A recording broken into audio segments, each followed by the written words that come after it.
স্বাগতম সবাইকে আমাদের আজকের ক্লাসে। তো আজকে আমরা স্টার্ট করব নতুন টপিক বলতে আমাদের গত ক্লাসের ধারাবাহিকতায় আজকে আমরা স্টার্ট করব লুইস তত্ত্ব আর কি।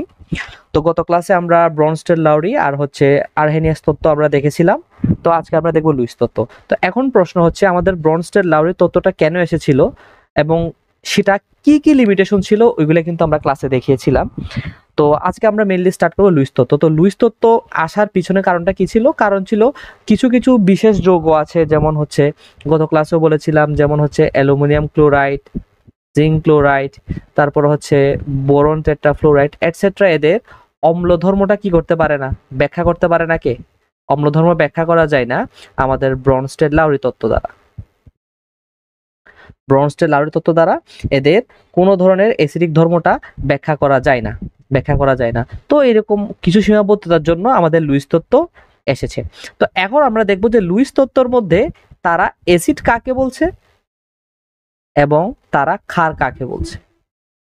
তো লুইস তত্ত্ব যেটা, এটা সম্পূর্ণ ডিপেন্ড করতেছে ইলেকট্রনের আদান প্রদানের উপর। আরো সুন্দর করে বলতে গেলে এটাকে অনেকগুলো বইতে বলা হয়ে থাকে ইলেকট্রনীয় তত্ত্ব। এগুলাকে বলা হয়ে থাকে ইলেকট্রনীয় তত্ত্ব। কারণ এখানে যে আমাদের মেইন প্রিন্সিপালটা হবে সেটা হচ্ছে ইলেকট্রনের আদান প্রদানের উপরে। তো লুইস তত্ত্ব বলতেছে যে আমরা ওই সমস্ত যৌগকে অ্যাসিড বলবো যারা যারা মুক্তজোড় ইলেকট্রন বা লোন পেয়ার। এলপি মানে কি? এলপি মানে হচ্ছে লোন পেয়ার, বাংলায় বলা হয় মুক্তজোড়। লোন পেয়ার বাংলায় বলা হচ্ছে মুক্তজোড়। তো অ্যাসিড হচ্ছে তারাই যারা লোন পেয়ার কি করে, যারা লোন পেয়ার গ্রহণ করে। স্যার এটা একটা ক্ষমার্কের প্রশ্ন। হ্যাঁ, ক্ষমার্কের প্রশ্ন মানে বুঝিনি স্যার। মানে যে ক খ থাকে তো সেটা কি খ যে নাম্বার, মানে এটা যে লুইস তত্ত্ব তারপর আরহেনিয়াস। হ্যাঁ, ওখান থেকে মেনলি কখন প্রশ্নগুলো আছে আর কি, যে লুইস তত্ত্ব কাকে বলে, আরহেনিয়াস তত্ত্ব কাকে বলে, কিংবা লুইস তত্ত্বে কারা অ্যাসিড কারা ক্ষার, এই ব্যাখ্যা করার জন্য প্রশ্নগুলো মানে লাগে আর কি। আমি করাবো আজকে প্র্যাকটিস কয়েকটা প্রশ্ন। তো লুইস তত্ত্বে ক্ষার কাকে বলবো? জাস্ট অ্যাসিডের উল্টা। অ্যাসিডে কি করা হয়? লোন পেয়ার গ্রহণ করে। তো তুমি বলবা যে ক্ষার হচ্ছে তারা যারা কি করে, যারা লোন পেয়ার বা মুক্তজোড় কি করবে, যারা লোন পেয়ার বা মুক্তজোড় দান করে। তো অনেকেই এই অ্যাসিড এবং ক্ষারের সংখ্যাটা এখন না হয় তুমি ভালো করে পারতেছো, মনে আছে, বাট তুমি যখন আজ থেকে 3-4 দিন পর গিয়া আবার পড়াটা পড়বা, দেখা যাবে যে কি তোমার থেকে এই জিনিসগুলো কনফিউজিং লাগবে যে কি বলতেছে ভাই, অ্যাসিড কোনটা ক্ষার কোনটা। তো এটা মনে রাখার একটা ছোটখাটো টিপস এন্ড ট্রিক্স আছে যেটাকে শেয়ার করি। দেখো, লুইস তত্ত্বে আমরা যেটা অ্যাসিড সেটাকে আমরা বলি লুইস অ্যাসিড। হ্যাঁ, এটাকে আমরা কি বলি? Luis acid. তো এক কাজ করি, লুইস অ্যাসিডের এখান থেকে আমি লুইস থেকে নিলাম এল, অ্যাসিড থেকে আমি নিলাম এল এ। তাহলে লুইস অ্যাসিডকে আমরা শর্টকাটে কি বলতে পারি? এল এ। এখন দেখো তো আবার এল এ দিয়ে আরেকটা জিনিস হয়। দেখো স্যার, এল দিয়ে কি হয়? এল দিয়ে হয় লোন পেয়ার, এ দিয়ে কি হয়? এ দিয়ে হয় অ্যাকসেপ্ট। তার মানে দেখো, লুইস অ্যাসিড এল এ, লুইস অ্যাসিড এল এ কি করবে? লোন পেয়ার অ্যাকসেপ্ট করবে। অ্যাকসেপ্ট মানে কি? গ্রহণ শেষ। তুমি যদি এই জিনিসটা এল এটা মনে রাখতে পারো তাহলে দেখা যাবে যে কি তোমার বাকি সবগুলো পারতেছো। তো আমি যখন স্টুডেন্ট ছিলাম তখন আমি এমনি মনে রাখতাম, কারণ আমার কাছে বারবার এটা প্যাচ লেগে যেত যে লোন পেয়ার গ্রহণ করলে অ্যাসিড নাকি দান করলে অ্যাসিড। তো তখন আমি এইভাবে একটা শর্টকাট টিপস বানাইছি যে এটা হচ্ছে কি এল এ। এল এ মানে কি? এল দিয়ে লোন পেয়ার, এ দিয়ে কি? অ্যাকসেপ্টর। আবার এল দিয়ে লুইস, এ দিয়ে কি? অ্যাসিড। তাইলে লুইস অ্যাসিড শর্টকাট ফর্ম আমরা চিনে ফেললাম যে এল এ, লোন পেয়ার অ্যাকসেপ্ট করবে, সে হচ্ছে লুইস অ্যাসিড।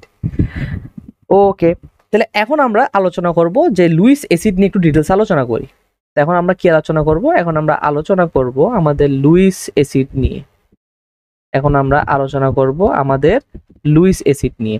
তো লুইস অ্যাসিড কারা? তুমি বললা যে কি প্রথমে যারা কি করে, যারা লোন পেয়ার কি করে? গ্রহণ করে। ওকে, ফাইন। তো এখন সব থেকে বড় প্রশ্ন হচ্ছে যে কারা লোন পেয়ার গ্রহণ করে? কারা লোন পেয়ার গ্রহণ করে? লোন পেয়ার মানে কি? ইলেকট্রন জোড়া বা মুক্তজোড় ইলেকট্রন। তো এখন তুমি বলো কারা গ্রহণ করবে? স্বাভাবিক, তুমি চিন্তা করে দেখো না, ধরো হচ্ছে যে কি একজন লোক, তার কি আছে? তার হচ্ছে টাকার অভাব আছে। কিসের অভাব আছে? টাকার অভাব। তাহলে সে কি নেবে? তার যদি টাকার অভাব থাকে তাহলে সে কি নেবে? টাকাটা কি করবে, নেবে কিনা বলো। তার মানে লোন পেয়ার কারা গ্রহণ করবে, যাদের ইলেকট্রনের অভাব আছে কিনা বলো, যাদের ইলেকট্রনের অভাব আছে তারাই কি গ্রহণ করবে, ইলেকট্রনটা গ্রহণ করবে কিনা বলো। এটা কি বুঝতে পারছো? তার মানে আমাদের যে লুইস অ্যাসিড নিয়ে আমরা আলোচনা করব তারা হচ্ছে এমন টাইপের যৌগ যাদের মধ্যে কি থাকবে স্যার, ইলেকট্রনের অভাব থাকবে। তো কথার একটু করে আমরা সুন্দর করে লিখে নিই যে কারা হবে লুইস অ্যাসিড বা কারা লোন পেয়ার গ্রহণ করবে, যাদের যাদের ইলেকট্রনের কি আছে, যাদের ইলেকট্রনের অভাব আছে, যাদের ইলেকট্রনের অভাব আছে। তখন আরেকটা প্রশ্ন দাঁড় করা যায়, ভাই ইলেকট্রনের যে অভাব আছে এটা বুঝবো কেমনে? মানুষের তো টাকা পয়সার অভাব তো দেখে বোঝা যায় যে সে ভালো করে খাইতে পারে না, ড্রেস পরতে পারে না, দেখে বোঝা যায় সে গরিব লোক, টাকার দরকার। কিন্তু এখানে আমরা বুঝবো কেমনে যে ইলেকট্রনের অভাব আছে? তো এগুলা বোঝার কিছু চিহ্ন আছে বা এগুলা চিনার কিছু কি আছে, কিছু বৈশিষ্ট্য আছে, সেগুলা কি দেখো। প্রথমত মাথায় রাখবা ইলেকট্রনের অভাব ওই সমস্ত যৌগেরই থাকে, লিখো, যাদের উপর কি থাকে, যাদের উপর প্লাস চার্জ থাকে। সাধারণত যাদের উপর কি থাকে, প্লাস চার্জ থাকে। এটা হইতে পারে প্লাস অথবা হইতে পারে কি ডেল প্লাস, যে কোনো একটা। তোমরা তো প্লাস আর ডেল প্লাসের পার্থক্য আশা করে জানো, একটা হচ্ছে কি আমার সম্পূর্ণ চার্জ, একটাকে বলা হয় কি আংশিক চার্জ। এরপরে আরেকটা আমরা অভাব বুঝে ফেলবো, সেটা কি, যাদের যাদের অষ্টক অসম্পূর্ণ, যাদের অষ্টক কি অসম্পূর্ণ, অর্থাৎ যাদের উপর পজিটিভ চার্জ থাকবে এবং যাদের কি থাকবে, যাদের অষ্টক অসম্পূর্ণ থাকবে, তাদেরকে আমরা বলবো কি, তাদেরকে আমরা বলবো আমাদের লুইস অ্যাসিড। আরেকটা তুমি চিহ্ন লিখে রাখতে পারো, সেটা কি, যাদের যাদের তড়িৎ ঋণাত্মকতা কম, যাদের কি কম, তড়িৎ ঋণাত্মকতা কম। তো মোটামুটি এই সমস্ত বৈশিষ্ট্য যদি কোনো যৌগের একটা এলিমেন্টের মধ্যে থাকে তাহলে আমরা বুঝে ফেলতে পারবো তার মধ্যে কি আছে, তার মধ্যে একটা অভাব জিনিসপত্র আছে। তো এগুলো একটু লিখে নাও স্যার, এগুলো তোমার সামনে কাজে লাগবে, লেখা হইলে আমার একটু জানাইও।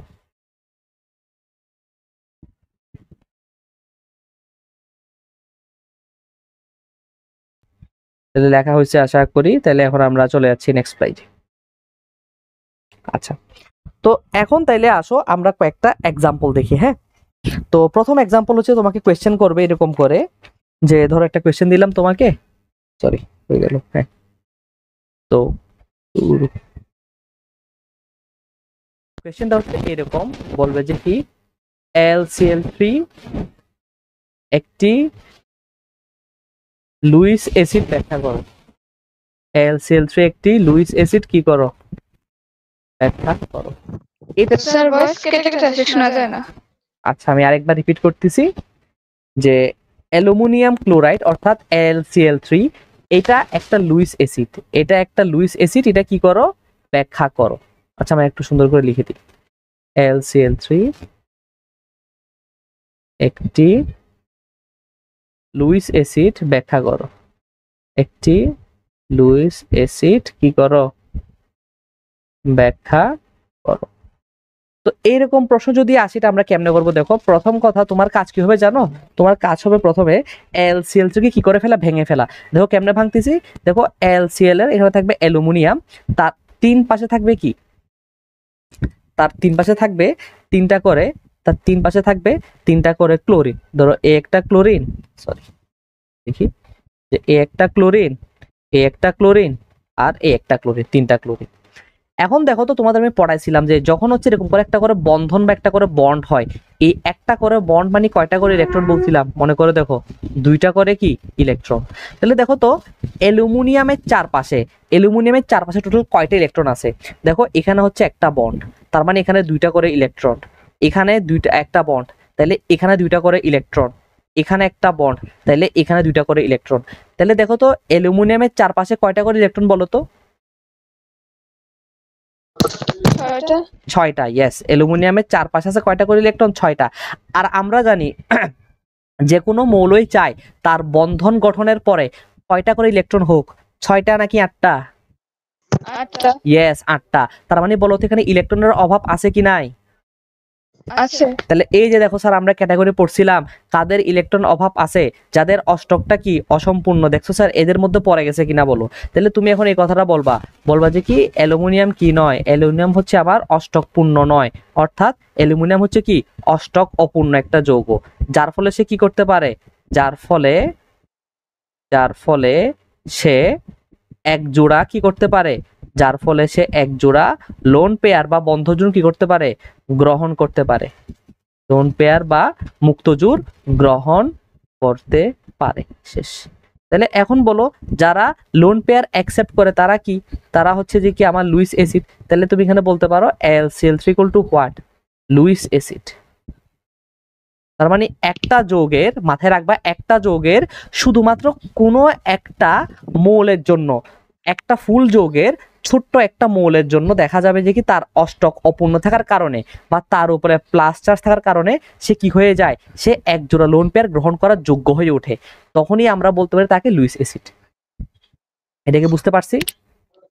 ভালো স্যার, ফার্স্ট মানে যদি কমার্কের ইয়েতে আসে তাহলে তখন যে প্রথমে অ্যালুমিনিয়ামকে ভেঙে এটা দেখানোর পর নিচের ব্যাখ্যাটা লিখবো। ইয়েস, এটা সুন্দর করে বড় করে ব্যাখ্যাটা লিখবা আর কি। যেমন আমি লিখলাম না যে প্রত্যেকটা বন্ডে কয়টা করে ইলেকট্রন, দুইটা করে ইলেকট্রন, এগুলো বলবা। তারপর বলবা যে কি অ্যালুমিনিয়াম ক্লোরিনের সাথে বন্ধন করার পরও কয়টা করে ইলেকট্রন আছে, 6টা করে। এরপর তুমি বলবা যে অ্যালুমিনিয়াম হচ্ছে অষ্টক অপূর্ণ, যার ফলে সে কি করতে পারে, আরো এক জোড়া লোন পেয়ার গ্রহণ করতে পারে। শেষ। এতটুকু লিখলে খ নাম্বারে 2 দিয়ে ফেলবে।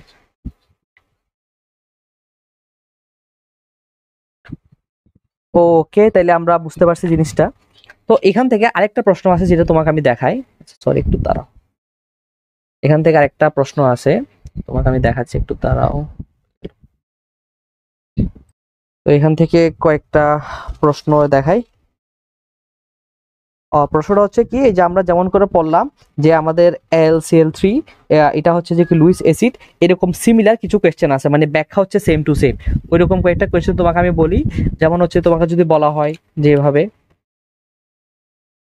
যে তোমাকে বলা হইলো কোয়েশ্চেন দিয়ে, যে বলা হইলো যে কি তোমাকে BF3 অথবা তোমাকে বললো যে কি BCl3, এরা লুইস অ্যাসিড ব্যাখ্যা করো, আনসার কিন্তু সেম টু সেম হবে। এরা লুইস অ্যাসিড কি করো, ব্যাখ্যা করো। তাহলে আনসারটা কেমন হবে, সেম টু সেম আগের মতোই হবে, জাস্ট তুমি বন্ধনগুলো দেখাই দিলে হয়ে যাবে। তো এখান থেকে যেটা ব্যতিক্রম ধর্মীর প্রসেস হচ্ছে কি, তোমাকে বলতে পারে যে সালফার ডাইঅক্সাইড একটি লুইস অ্যাসিড, সালফার ডাইঅক্সাইড একটি লুইস অ্যাসিড কি করো, ব্যাখ্যা করো। তাহলে এখানে কেমনে করবা দেখো, প্রথমে তুমি সালফার ডাইঅক্সাইডের স্ট্রাকচার রাখবা। আমি জানি সালফারের সর্বশেষ কক্ষপথে কয়টা করে ইলেকট্রন থাকে, 6টা।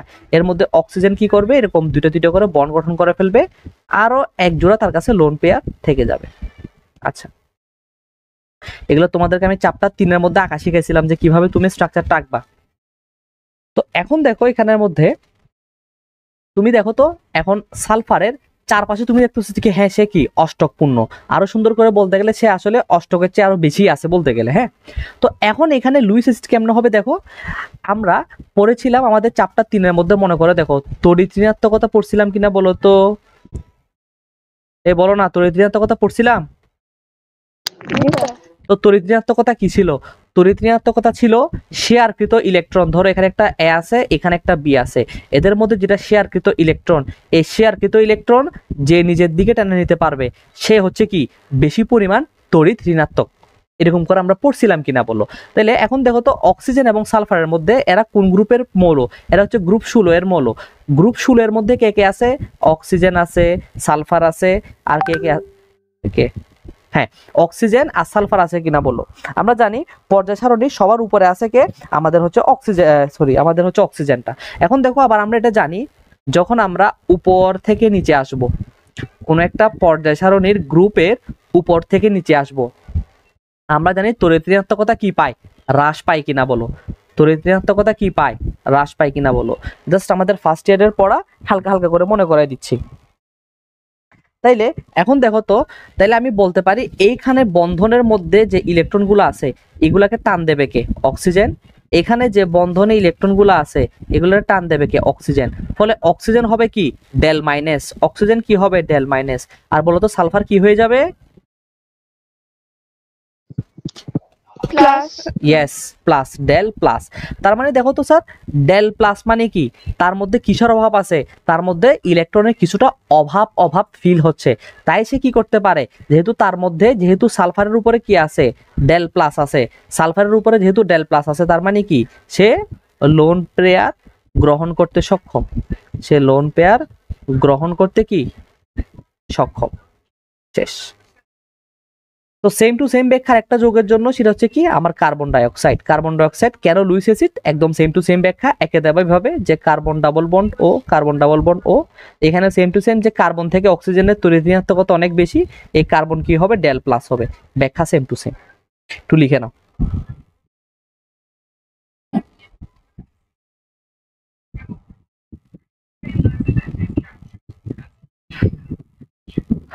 আচ্ছা,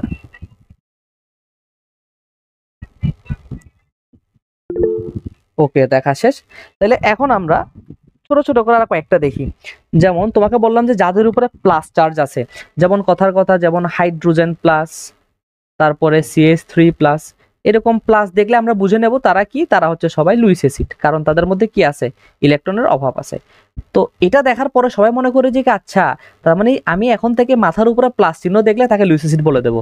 তখন তাদেরকে বেকুব বানানোর জন্য কতগুলো কোয়েশ্চেন স্যাররা দিয়ে দেয়, বলে যে কি নিচের কোনটি লুইস অ্যাসিড, যে অ্যালুমিনিয়াম 3 প্লাস, তারপরে অ্যালুমিনিয়াম 3 প্লাস, সোডিয়াম প্লাস, আর হচ্ছে H প্লাস।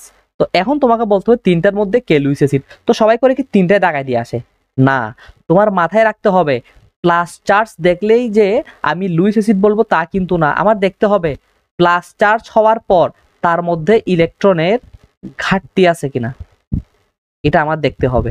এখন বলতে পারো ভাই এটা বুঝিনি, একটু বুঝাই দেন তো। দেখো, আচ্ছা তুমি একটু করে আমাকে বলো তো অ্যালুমিনিয়ামের ইলেকট্রন বিন্যাস কি, প্রথম কক্ষপথে 2টা ইলেকট্রন, পরের কক্ষপথে 8টা, আর শেষের কক্ষপথে কয়টা? আরে বলো না কয়টা, 3টা আর কি, এ পড়ছো না বাবা, 1s2, 2s2, 2p6, 3s, করতেছি, আমি কাউন্ট করতেছিলাম এই জন্য হ্যাঁ 3s2, 3p1, এই তো 3s2, TP1, এই 3 আর কি, আমি এমনি করে দেখাইছি। আচ্ছা ঠিক আছে, অ্যালুমিনিয়ামে 3টা। এরপরে দেখো তো সোডিয়ামে কয়টা লাস্ট কক্ষপথে, আবার 2, 8, কত 1। আচ্ছা, এখন দেখো তো আমি অ্যালুমিনিয়াম 3 প্লাস বলছি মানে কি সর্বশেষ কক্ষপথ থেকে 3টা ইলেকট্রন বাদ, আমি সোডিয়াম প্লাস বলছি মানে কি সর্বশেষ কক্ষপথ থেকে 1টা ইলেকট্রন বাদ। এখন দেখো তো অ্যালুমিনিয়াম 3 প্লাস হওয়ার পর সে কি হয়ে গেছে, অষ্টক পূর্ণ হয়েছে কি হয় নাই? হইছে তারপরে সোডিয়াম প্লাস হওয়ার পর সে কি অষ্টক পূর্ণ হয়েছে কি হয় নাই? হইছে তাইলে বলো তো এদের মধ্যে কি ইলেকট্রনের অভাব আছে? না নাই। তাইলে এরা কি, এরা প্লাস হওয়ার পরও কি না, এরা প্লাস হওয়ার পরও এরা হচ্ছে অষ্টক পূর্ণ, এরা কি পূর্ণ, অষ্টক পূর্ণ। তাই হচ্ছে কি এরা প্লাস হওয়ার পণ্য কোনো লুইস অ্যাসিড না, সাবধান। এরা answer sir hydrogen. Yes, answer হবে অনলি হাইড্রোজেন প্লাস। কারণ আমি জানি হাইড্রোজেনের মধ্যে ইলেকট্রন থাকে একটা, তাহলে আমি যদি ওখান থেকে একটা ইলেকট্রনই বাদ দিয়ে ফেলি সে কি হয়ে যাবে, হাইড্রোজেন প্লাস। তার মানে তার কি নাই, তার হচ্ছে কোনো ইলেকট্রন নাই। তাহলে যদি কোনো ইলেকট্রন না থাকে, ইলেকট্রনের অভাব আছে কি নাই, আছে, তাহলে সে কি হবে, লুইস অ্যাসিড হবে। সে হবে কি, লুইস অ্যাসিড। লিখে নি। তো এই জিনিসগুলা কিন্তু অনেক স্যারে ক্লিয়ার করে বুঝাই বলে না, আমি তোমার মোটামুটি ক্লিয়ার করে দিলাম। এগুলো কিন্তু খুবই কনফিউজিং আনসার। হ্যাঁ, ওকে।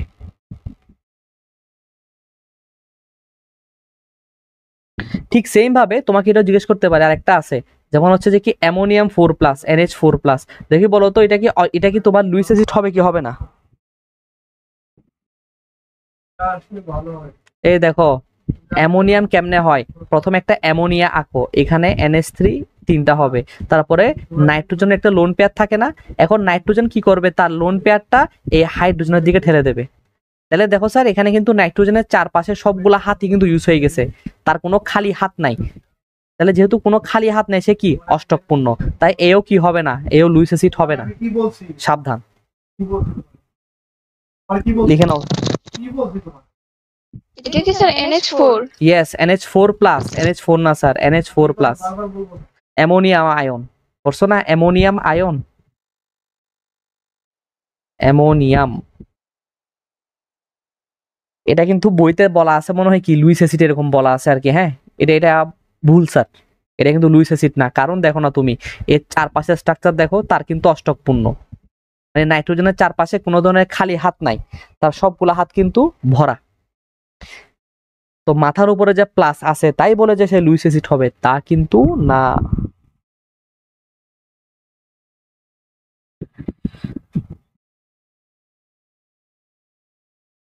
ওকে, তাহলে আশা করি তুমি এখন বুঝছো যে কিভাবে বের করতে হয়। তো তোমাকে একটা চার্টের মতো করে দিই যে কিভাবে বুঝবো লুইস অ্যাসিড। তো এখন দেখো আমি এতক্ষণ ধরে যে এক্সাম্পল গুলা বললাম আমাদের লুইস অ্যাসিডের, তাকে আমি চাইলে দুই ভাগে ভাগ করতে পারি। লুইস অ্যাসিড গুলাকে আমি চাইলে দুই ভাগে ভাগ করতে পারি। কিরকম দুই ভাগ দেখো, প্রথম ভাগ হচ্ছে কি আমার চার্জ যুক্ত, প্রথম ভাগ হচ্ছে কি চার্জ যুক্ত, পরের ভাগ হচ্ছে কি চার্জ ছাড়া, হ্যাঁ, বা নিরপেক্ষ যৌগ বলতে পারি। এই যে প্রথম ভাগ হচ্ছে কি যে আমার পজিটিভ চার্জ যুক্ত, পরেরটা হচ্ছে কি আবার নিরপেক্ষ যৌগ। তো পজিটিভ চার্জের গুলা কিন্তু সহজে চেনা যায়। হ্যাঁ, আমি তোমাকে দেখাইলাম কয়েকটা এক্সাম্পল, যেমন কি কি আছে, হাইড্রোজেন প্লাস আছে, CH3 প্লাস আছে, আর একটা তোমরা পড়বা NO2 প্লাস, এরকম পড়বা অনেকটা এটসেট্রা। তবে সাবধানতা কি অবলম্বন করবা, এই যে আমার Na প্লাস, মানে যারা হচ্ছে যে কি আয়ন হওয়ার পর অষ্টকপূর্ণ, তাদেরকে আবার কি বলে দিও না, এদেরকে আবার লুইস অ্যাসিড বলে দিও না। এরা হচ্ছে কি লুইস অ্যাসিড নয়, এরা কি লুইস অ্যাসিড নয়। তো এই প্লাস চার্জ নিয়ে অত বেশি আহামরি ঝামেলা হয় না, কারণ সহজে চেনা যায়। ঝামেলা বাজে তোমার কখন জানো, যখন আমার নিরপেক্ষ যৌগগুলা দিয়ে দেয়। নিরপেক্ষ যৌগ দিলে আসলে বোঝার উপায় নাই যে সে লুইস অ্যাসিড কি লুইস অ্যাসিড না। তো এজন্য আমরা কি করতে পারি, নিরপেক্ষ যৌগগুলোকে কিছু ক্যাটাগরিতে ভাগ করতে পারি। যেমন প্রথম ক্যাটাগরি কি অষ্টক অসম্পূর্ণ, অষ্টক কি অসম্পূর্ণ কিছু ক্যাটাগরি, যেমন কি কি বলতো, যেমন ZnCl2, LCl3, BF3 এটসেট্রা, এগুলোকে আমি বলতে পারি অষ্টক অসম্পূর্ণ ক্যাটাগরির মধ্যে পড়ে। সেকেন্ড যে ক্যাটাগরিটা আছে সেটাকে আমরা কি বলতে পারি, যে অধিক তড়িৎ ঋণাত্মকতার সাথে যুক্ত মৌল, বা আমি সুন্দর করে বলতে পারি কি যে কম তড়িৎ ঋণাত্মক, কি বলতে পারি কম তড়িৎ ঋণাত্মক। তো কম তড়িৎ ঋণাত্মকের মধ্যে কে কে আছে, এই সালফার ডাইঅক্সাইড, এখানে সালফার কি হবে ডেল প্লাস, কার্বন ডাইঅক্সাইড এখানে কার্বনটা কি হবে ডেল প্লাস। তারপর আরেকটা বলতে পারো তুমি সালফার ট্রাইঅক্সাইড, এখানে সালফারটা কি হবে ডেল প্লাস। এই মাথার উপরে ডেল প্লাস আছে থেকে সে কি হবে, সে চাইলে লোন পেয়ার গ্রহণ করতে পারে। এরপরে যেটা থার্ড ক্যাটাগরি, সেটাকে আমি বলতে পারি কি, সেটাকে আমি বলতে পারি খালি ডি অরবিটাল যুক্ত যৌগ। এটা হচ্ছে কি খালি ডি অরবিটাল যুক্ত। তো এরকম যৌগগুলা কি কি আছে আমরা জানি, যাদের ডি অরবিটাল এক্সপ্যান্ড হয়, যেমন হচ্ছে কি কি আছে আমার PCl5 আছে, SF6 আছে, IF7 আছে, এদের সবার কি খালি ডি অরবিটাল আছে। এখন তুমি বলতে পারো ভাই বুঝছেন কেমনে যে খালি ডি অরবিটাল আছে, তোমাকে একটা এক্সাম্পল দিয়ে দেখাই ছোট করে। এগুলো তোমার ফার্স্ট ইয়ারে তোমাদের পড়াইছি কিন্তু আমি, হ্যাঁ, তোমাদের হয়তো ভুলে যেতে পারো, তাই একবার মনে করে দিচ্ছি। যেমন ধরো PCl5 দিয়ে দেখাই, PCl5। আচ্ছা দেখো তো, আমি সাধারণত জানি ফসফরাস, এই যে ফসফরাস, ফসফরাসের সর্বশেষ কক্ষপথে ইলেকট্রন বিন্যাস কি, আমি জানি 3s2, 3p কত 3 কিনা বলো, আর 3d কত থাকে 0 থাকে কিনা বলো। তো যখন আমি এই ফসফরাসকে উত্তেজিত করি, উত্তেজিত করলে কি হয়, এই যে দেখো 3s1 হয়, 3p3 হয়, আর 3d 1 হয়। এগুলো হচ্ছে যে তোমাদেরকে আমি এরকম করে দেখাইছিলাম, কুন্ডের নীতির আলোকে দেখাইছিলাম আর কি, হ্যাঁ, এই যেভাবে। আর 3D-তে কয়টা করে ঘর থাকে, 5টা করে, 1 2 3 4 5, এর মধ্যে একটা ফিল আপ হয়েছে। তো দেখো তো এখানে এটা হচ্ছে যে কি আমার 3s, এটা হচ্ছে আমার কত 3p, এটা হচ্ছে আমার কত 3d। দেখো তো এখানে কিন্তু 5টা করে সিঙ্গেল ইলেকট্রন আছে, হ্যাঁ। তো এই 5টা সিঙ্গেল ইলেকট্রনে কি করবে, এখানে একটা ক্লোরিন লাগবে, এইখানে একটা ক্লোরিন, এইখানে একটা ক্লোরিন, এইখানে একটা ক্লোরিন, এখানে একটা ক্লোরিন, দেখো 5টা করে ক্লোরিন লাগছে। তো যার ফলে যৌগটা কি হয়ে যায়, যার ফলে এই যৌগটা হয়ে যায় PCl5। এই দেখো PCl5, বুঝতে পারছো এবার, এটা বুঝছো কিনা বলো তো। জি স্যার। হ্যাঁ, তো এখন দেখো তো 3D1-এ যাওয়ার পরও আরো ঘর কি ফাঁকা নাই, আছে কিনা বলো না। আছে। তাহলে এই ফাঁকা করে কি ইলেকট্রন কি বসতে পারে না, পারে। তার মানে কি সে ইলেকট্রন গ্রহণ করতে পারে, পারে। তাহলে তাহলে এই বেটা কি লুইস অ্যাসিড, এই তো দেখছো। এই জন্য এদেরকে আমি বলছি খালি ডি অরবিটাল যুক্ত। তো মাথায় রাখবা এই নিরপেক্ষ ক্যাটাগরি এটাই বেশি ইম্পর্টেন্ট পরীক্ষার এমসিকিউর জন্য, কারণ কনফিউশন হবে এগুলা দিয়ে। এই ক্যাটাগরিগুলো লিখে রাখো, তুমি চাইলে নিজে নিজে চাইলে আরো বানাইতে পারবে এক্সাম্পল, তবে এগুলো হচ্ছে মেইন ক্যাটাগরি। লেখা হইলে আমার একটু বলো।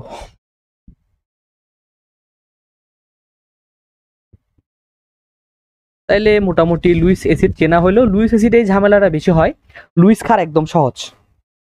তো আমরা চলে যাচ্ছি আমাদের নেক্সট পোর্শনে, সেটা হচ্ছে কি লুইস ক্ষারে। টাইটেল লাগাও। এখন আমরা চলে যাব কোথায়? লুইস ক্ষারে। এই লুইস অ্যাসিড, লুইস ক্ষার এগুলোর কনসেপ্ট কিন্তু আমার অর্গানিক কেমিস্ট্রিতে প্রচুর লাগবে, এজন্য ভালো করে গ্রো করে নাও। তো আমরা জানি লুইস ক্ষার কাদেরকে বলছিলাম? লুইস ক্ষার হচ্ছে আমার তারাই যারা কি করেছিল, যারা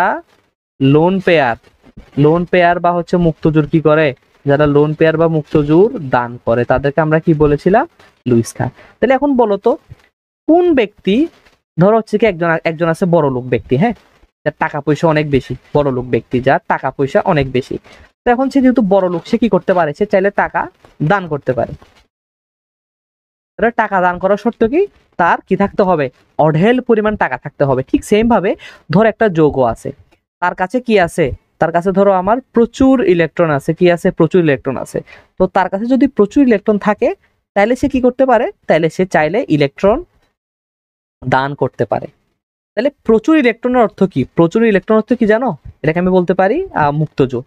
অর্থাৎ কোনো একটা যৌগের যদি মুক্ত জোড় থাকে, সে চাইলে সে মুক্ত জোড় দান করতে পারে, তখন আমরা তারা কি বলবো? লুইস ক্ষার। তাহলে লুইস ক্ষার কারা হবে? যাদের প্রচুর পরিমাণ ইলেকট্রন থাকবে। এই জিনিসটা আমাদের প্রথমে বুঝে ফেলতে হবে, এবং আমরা আশা করি এটা বুঝতে পারছি। তাহলে আসো প্রথমে কয়েকটা এক্সাম্পল দিয়ে বুঝাই। যেমন হচ্ছে যে কি আমাদের NH3 অ্যামোনিয়া, তারপর হচ্ছে আমাদের H2O পানি, তারপরে আরেকটা কি দেওয়া যায়, তারপরে ধরো অ্যালকোহল। অ্যালকোহলের সংকেত কি মনে আছে? ROH। তো এইখানে দেখো স্যার, আমি কিন্তু দুটো দুটো করে ডট দিছি, হ্যাঁ। আমি যদি তোমাকে অ্যামোনিয়ার সংকেতটা একে দেখাই, দেখো অ্যামোনিয়ার সংকেত হচ্ছে একটা এরকম, এখানে এক জোড়া লোন পেয়ার থাকে। তো লোন পেয়ারটাকে এরকম করে দুইটা বিচি না দিয়ে এরকম একটা ঘুরে লেখা হয় আর কি, হ্যাঁ, লোন পেয়ার আছে। আর তোমাকে যদি পানির স্ট্রাকচার একে দেখানো হয় H2O, দেখো এখানে এরকম এরকম, এখানে একটা লোন পেয়ার আছে, আর এখানে একটা কি আছে? লোন পেয়ার আছে। আচ্ছা, তো এখন দেখো তো অ্যামোনিয়ার মধ্যে কি আছে? লোন পেয়ার, পানির মধ্যেও লোন পেয়ার। তাহলে তারা কি করতে পারে? তারা কিন্তু চাইলে লোন পেয়ারটা দান করতে পারে। তো শর্টকাটে যদি বলতে চাই, তুমি যদি দেখো কোনো একটা যৌগের লোন পেয়ার আছে, তার লোন পেয়ার আছে মানে সে কি করবে? সে হচ্ছে লুইস ক্ষারের মতো আচরণ করবে। সে কার মতো আচরণ করবে? লুইস ক্ষারের মতো। শেষ, এক কথায় আনসার। ঠিক সেম ভাবে যাদের হচ্ছে কি আছে, যাদের হচ্ছে ইলেকট্রন আছে, এরকম কিছু যৌগ তোমাকে দেখায়, যেমন হচ্ছে OH মাইনাস। OH মাইনাস, এই OH মাইনাসে কি আছে? মাইনাস আছে কিনা বলো। মাইনাস মানে কি? ইলেকট্রন কিনা বলো। তাহলে সে কি করতে পারে? ইলেকট্রনটা দান করতে পারে। তাহলে এও কি হবে? লুইস ক্ষার। ঠিক সেম ভাবে ধরো Cl মাইনাস, Cl মাইনাসও কি করতে পারবে? চাইলে লুইস ক্ষারের মতো আচরণ করতে পারবে। আচ্ছা যাক, ওদেরকে আমরা না যাই, মোটামুটি চিনে ফেললাম কিনা বলো, এটা আহামরি তেমন কঠিন কিছু না। তো এখানে আরেকটা জিনিস বুঝার মতো জিনিস আছে, সেটা কি জানো? যে আমার একটু করে বুঝতে হবে যে কিছু ইলেকট্রন সমৃদ্ধ বন্ধন চিনতে হবে। কি চিনতে হবে? ইলেকট্রন সমৃদ্ধ বন্ধন। যেমন আমরা যখন অর্গানিক কেমিস্ট্রি পড়বো, অর্গানিক কেমিস্ট্রি হচ্ছে মূলত কার্বনের কেমিস্ট্রি। ধরো এ একটা কার্বন, এ একটা কার্বন, তো কার্বনের মধ্যে 3 ধরনের বন্ধন সম্ভব হয়। আমরা অলরেডি অর্গানিক কেমিস্ট্রি 9 কিছুটা পড়ছি, নাকি পড়ো নাই বলো তো 9? শিওর? তোমরা তো বাদ দিয়ে নাকি এটা SSC দিয়েছিল শুনছিলাম আমি। স্যার আগে পড়া হয়েছে। আচ্ছা, তো আগে যদি পড়া হয়ে থাকে, ওখানে আমরা প্রাথমিকভাবে জানি যে কার্বনের মধ্যে 3 ধরনের বন্ধন সম্ভব। একটা হচ্ছে সিঙ্গেল বন্ধন, একটা হচ্ছে ডাবল বন্ধন, একটা হচ্ছে কি ট্রিপল বন্ধন। তো এই 3টা বন্ধনের মধ্যে সাধারণত ডাবল বন্ড আর ট্রিপল বন্ড, এদেরকে বলা হয় কি জানো? এদেরকে বলা হয় ইলেকট্রন সমৃদ্ধ বন্ধন। তার মানে এই বন্ধনের ভিতরে প্রচুর পরিমাণ ইলেকট্রন আছে, এবং তারা চাইলে এই ইলেকট্রনটা কি করতে পারে? এই ইলেকট্রনটা চাইলে লোন পেয়ারের মতো দান করে দিতে পারে। তার মানে তোমার বুঝতে হবে যে কার্বন কার্বন দ্বিবন্ধন, কার্বন কার্বন ত্রিবন্ধন, এরা কিন্তু চাইলে কি হিসেবে আচরণ করতে পারে? লুইস ক্ষার হিসেবে আচরণ করতে পারে। এর পাশাপাশি আরেকটা আমরা যৌগ হয়তো 9-10 এর মধ্যে পড়েছিলাম, সেটার নাম কি দেখো, সেটা হচ্ছে দেখতে অনেকটা এরকম, যে এরকম একটা হেক্সাগন থাকবে, মাঝখানে একটা রিং থাকবে। এই যৌগকে চিনতে পারতেছো? এটাতে বলা হয় বেনজিন। কি বলা হয়? বেনজিন বলা হয়। তাহলে ইলেকট্রন সমৃদ্ধ বন্ধনের মধ্যে কি আছে? কার্বন কার্বন দ্বিবন্ধন ত্রিবন্ধন আর বেনজিন। এদের মধ্যে কি আছে? প্রচুর পরিমাণে ইলেকট্রন আছে। তো তারা কি করতে পারে? তারা লোন পেয়ার হিসেবে আচরণ করতে পারে। লোন পেয়ারের মতো মানে কি করতে পারে? তারা দান দান হিসেবে চলে যেতে পারে। তো এখন এই জিনিসগুলোকে তোমাকে একটু সামারাইজ করে দিই আমি, হ্যাঁ? দেখো কিভাবে। এখন লিখো এইভাবে যে লুইস খার, লুইস খার, লুইস খারও সেম টু সেম দুই টাইপের। লুইস খারও সেম টু সেম কয় টাইপের? দুই টাইপের। প্রথম টাইপটা কি? প্রথম টাইপটা হচ্ছে আমার চার্জিত। প্রথম টাইপটা কি? চার্জিত। দ্বিতীয় টাইপটা কি? নিরপেক্ষ। তো এখানে কেমন টাইপের চার্জিত হইতে হবে? নেগেটিভ চার্জে চার্জিত হইতে হবে। কয়েকটা এক্সাম্পল দেখি, যেমন হচ্ছে আমাদের OH মাইনাস, তারপরে হচ্ছে ধরো H মাইনাস, তারপরে ধরো একটা বলা যায় সায়ানাইড বা Cn মাইনাস, সায়ানাইড বা Cn মাইনাস এটসেট্রা। এগুলাই চার্জিতটা কোনো প্যারা নাই, দেখলেই বুঝে যাবা। ঝামেলা করবে কেরা? এই নিরপেক্ষ যৌগ। তো নিরপেক্ষ যৌগটা বুঝবো কেমনে? প্রথম কথা হচ্ছে যে কি, নিরপেক্ষ যৌগ যাদের কি আছে, যাদের লোন পেয়ার আছে, এটা হচ্ছে প্রথম ক্যাটাগরি, যাদের কি আছে? লোন পেয়ার আছে। For example K K? For example আছে আমার NH3, তারপর হচ্ছে কত? PH3। তারপরে কে আছে? তারপর হচ্ছে আমার H2O আছে, তারপরে কি আছে? H2S আছে। তারপরে কে আছে? তারপর হচ্ছে যে কি আমাদের অ্যালকোহল আছে ROH। এদের সবারই কিন্তু কি আছে? লোন পেয়ার আছে। অক্সিজেনের দুইটা করে লোন পেয়ার। আচ্ছা, এরপর আর একটা ক্যাটাগরি থাকে, যেটাকে আমরা বলবো কি, যেটাকে আমরা বলবো যে ইলেকট্রন সমৃদ্ধ বন্ধন। যেটাকে আমরা কি বলবো? যেটাকে আমরা বলবো ইলেকট্রন সমৃদ্ধ বন্ধন। এই বন্ধনগুলা কারা কারা? যেখানে প্রচুর পরিমাণে ইলেকট্রন থাকে, তারা হচ্ছে কার্বন কার্বন দ্বিবন্ধন, কার্বন কার্বন ত্রিবন্ধন, আর সাথে হচ্ছে কেডা? বেনজিন। সাথে হচ্ছে কেডা? বেনজিন। এই বেনজিনটা শিখবা সামনে যখন আমরা অর্গানিক কেমিস্ট্রি পড়বো।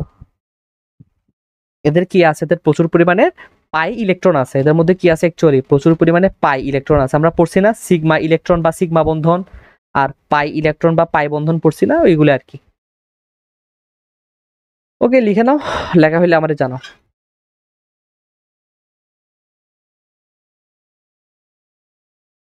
লেখা যদি হয়ে থাকে তাইলে আজকে আমাদের ক্লাস এখানেই শেষ। দেখা হবে তাইলে নেক্সট ক্লাসে।